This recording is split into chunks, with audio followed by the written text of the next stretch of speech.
Today I'm just gonna go through the books I got out from the library for this August. I'm just gonna kind of give you the title, a little blurb about what it's about, and yeah, that'll be it. So first up is Best of All Possible Worlds by Karen Lord. This is the book that came before Galaxy Games, which I mentioned in my video last month. I would definitely recommend reading this one first if you're going to check out the series. I could understand what was happening, but I felt kind of like adrift in the book. I felt like I was getting peppered with like facts and backstory, and I just felt kind of disconnected, and like things, like the world didn't feel real, if that makes sense. Like I was like, this narrative feels like cohesive and I kind of see where things are going, but this world doesn't feel real. Like I'm still confused, I have questions, so I would recommend reading this first. So the basic premise of this book is that it's set in this world where there are four main types of people. They're all, from what I can tell, they're all aliens who are very human. Like they look like people you might see in your everyday life. There are the Sidiri, who are known for their mental abilities. They are telepaths, they're very reserved, they're very scientifically minded, and they sort of form like the UN of the galaxy from what I can tell. They do like a lot of mediating and stuff like that. And then there are the Entishun, who are very empathetic. They can read other people's emotions, they can like project emotions. Then there are the Zenuvians, who are known for being very beautiful, very like physically like mesmerizing / hypnotizing, and they also, I think, have the main form of space travel in this world, and they're known for charging people a lot of money to use it. And then the last group are the Terrans, who are just kind of regular people. They're kind of like the Hufflepuffs of this quartet, from what I can tell. They're known for like their spirit or like their potential. Yeah, I don't think they can do anything particularly special. And all the groups kind of have different colonies and like where like people kind of intermix and stuff. But on the Sidiri homeworld, one of the colonies dropped a biological weapon that killed off most of the Sidiri women. And one of the survivors from the attack, Delanok, sort of has this mission to go and look for Sidiri colonies that are either very culturally Sidiri or very genetically Sidiri, like they have mind-reading abilities, who either might want to join the Sidiri homeworld survivors or might want to welcome the Sidiri homeworld survivors into their colony. And he is sort of taken around by, this is Grace Delarua, the sort of civil servant, and the rest of her crew. So I'm hoping that this kind of sheds some light on Galaxy Game. I think it will. I like read a little bit of it, and I think it'll make things make a little bit more sense. Next up is Broken Places in Outer Spaces by Nnedi Okorafor. Finding Creativity in the Unexpected. This is a lot shorter than I was expecting. I thought it was going to be more like book length. I'd say this is like almost novella length. But it's a memoir basically about why she started writing. In college, she was a very gifted athlete, but she has scoliosis, and it was severe enough that she needed surgery. And there was a very small chance that the surgery would leave her paralyzed, and Nnedi Okorafor was paralyzed as a result of the surgery for quite a bit of time. And this memoir deals with how, like, sort of losing something that was such a big part of her identity, like, forced her to, like, change how she thought about herself and to grow, and how that jump-started her as a writer, and sort of how that affects her writing now. So, I really like Nnedi Okorafor's work, and so I'm kind of interested to read her own thoughts on her, like, growth and her life. And next up is Everlasting Rose by Danielle Clayton. This is the second in a series called The Bells. I read the first one. In this world, which is very loosely, from what I can tell, based on New Orleans, beauty is everything. Beauty is key. People born in their natural state are considered to be ugly. They have gray skin, their eyes are red, their hair is kind of brittle, and it's always referred to as straw-like. And from what I can tell, this causes people a lot of mental stress, like it can drive them insane. But in this world, there's also a group of people called the Bells who are born naturally beautiful. They look, from what I can tell, like regular people that you, the viewer, like might see walking around by you, except like, I don't know, prettier. And yeah, they're born naturally beautiful, and they have the ability to change the appearance and sort of like the behavior / like mannerisms. Like they don't have mind control, but they kind of can like influence like how people move and stuff like that. And they provide like services of changing people's appearances and mannerisms for a fee. And you know, the big I guess goal of every Belle is to become the queen's favorite, because then she can sort of set the beauty standards for the country. And you know, it's a very prestigious position. And the main character, Camille, is very ambitious, very talented Belle, and she wants that position. And at the end of the first book, there's sort of been a lot of unrest in the palace, and Camille has to flee. And so this picks up where that one left off. I really liked the world in the first book. It was like very pastel, very pretty, but with sort of like a hidden bite to it. Like there's like always little snippets that things aren't quite right.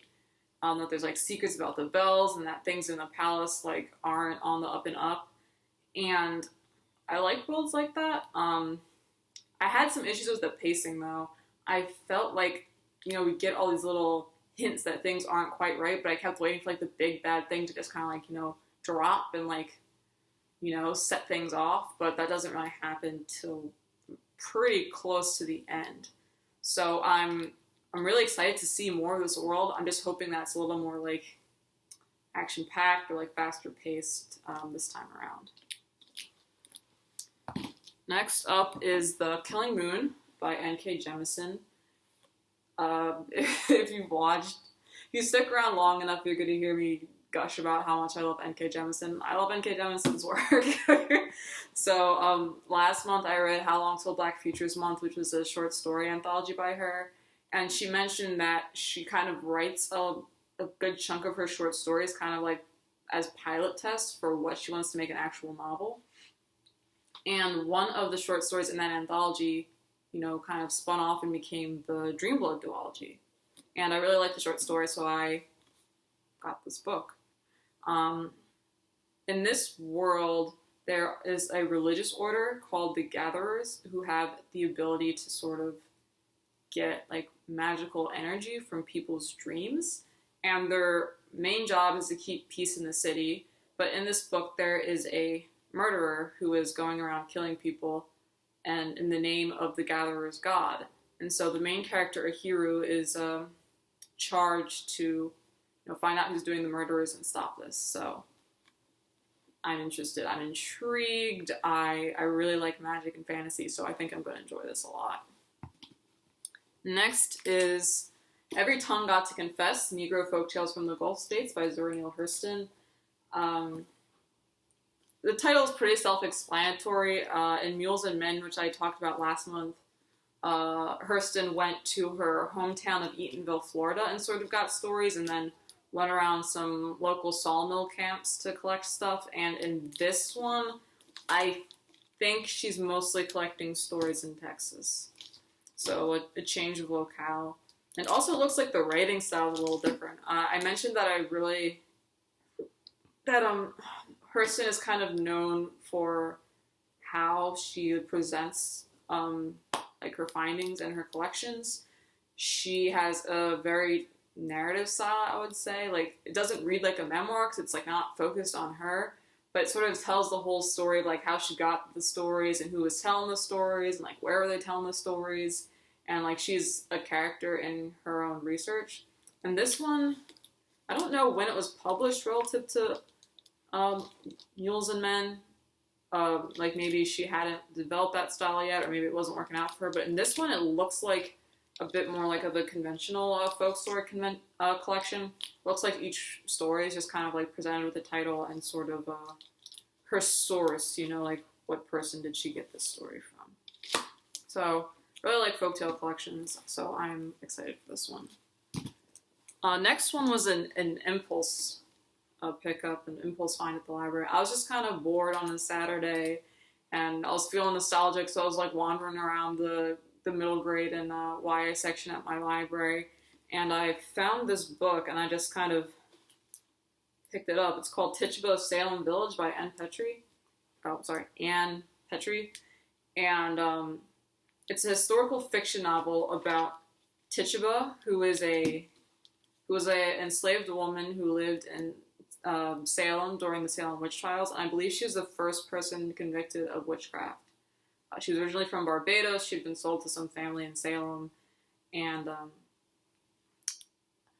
I don't know about all the history behind Tituba. Like, I thought I knew the story, and then I did like a little research to like kind of explain who she is to people who might not know, and then everything I thought I know, like, people like, this is all contested. So I guess it is what it is. But from what I had thought I knew was that she was a black woman who's originally from Barbados who had been sold to this family in Salem, and she was a like practitioner of Ifa, and that was discovered, and that sort of kicked off the Salem witch trials. And this book is historical fiction about her life. She wasn't executed, she was imprisoned, but like, I think she was kind of left there like long after the trials ended. So, yeah, it's like all I know about Tituba, and I am excited to read this book. I haven't read historical fiction in a while, and not about this time period, so that'll be interesting. And I guess why I was excited to find this was because I kind of have a routine when it comes to the library. Like, just a lot of the books that I am excited to read aren't there, so I kind of have to place a request and wait for it. I just kind of like pick it up and leave. And it was kind of nice to just kind of like wander around and like find a book that like by an author I'd never heard of, with like subject matter I was interested in. So that was a nice surprise. And I looked up Anne Petrie because I'd never heard of her before, and I think she's the first African-American woman to sell 1 million copies of her book. So, learn something new every day. And last one is a book I actually bought. Shocking, I'm changing things up. It's called Black Women in Sequence, Ranking Comics, Graphic Novels, and Anime by Deborah Elizabeth Whaley. Non-fiction. Title's pretty self-explanatory. It's kind of broken up by theme. So there's one on comic book superheroes. There's one on chapter on comic book superheroes, chapter on Jackie Orms, who was the first African-American woman to have a comic published in a syndicated newspaper. And then, you know, the rest of it's anime and graphic novels. And, you know, I just like the subject matter. I'm interested to learn more.